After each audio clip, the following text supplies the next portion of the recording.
Basically وہی ہے کہ جغرافیائی جو انٹیگریٹی ہے اس کی سعودی عربیہ کی یا حرمین شریفین جو ہیں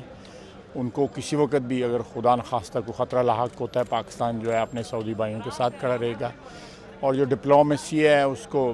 should be given a chance. ہم نے آلریڈی انیشیٹو لیا ہے اور ٹرکی کے ساتھ، ایران کے ساتھ ہماری بات ہوئی ہے،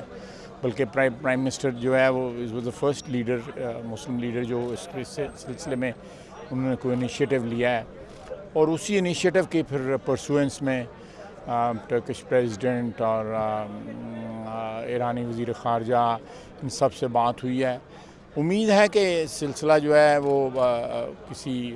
صلح صفائی کے ساتھ ہی حل ہو جائے گا۔ جو ہے بیسیکلی اگر آپ آبزرو کریں پچھلے سال 1.5 سال کے اندر جو ہے پارلیمنٹ نے جوائنٹلی جو ہے بڑے اہم نیشنل ایشوز کے اوپر جو ہے وہ انیشیٹو لیا ہے۔ یہ this is for the first time in our history that Parliament jointly is tackling the national issues and sending a message within and without that this is an institution which is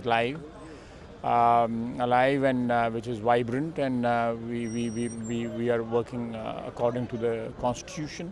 اور جو sovereignty ہے parliament کی وہ ہر صورت جو ہے preserve کی جا رہی ہے۔ دیکھیے بنیادی بات تو یہی ہے کہ جہاں تک سعودی عرب اور حرمین شریفین کی ٹیریٹوریل پوزیشن کا تعلق ہے، اس کی حفاظت کے لیے تو سب لوگ جانے کو تیار ہیں، ہر ملک اسلامی ملک فوج بھیجنے کے لیے بھی تیار ہے، لیکن جہاں تک یمن کا تعلق ہے اس حوالے سے ترجیح اس بات کو دی جا رہی ہے کہ اس کو ابتدا میں سفارتی کوششوں سے اس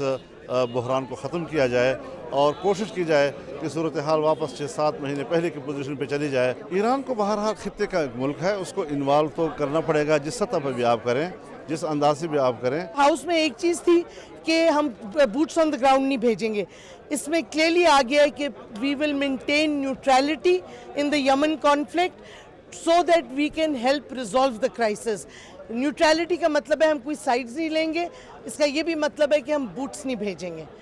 دوسرا جو اس میں امپورٹنٹ ہے، جو سب نے مورلیس کہا ہے اپنی تقریروں میں پارلیمنٹ میں، کہ یہ سیکٹیرین کانفلکٹ نہیں ہے، لیکن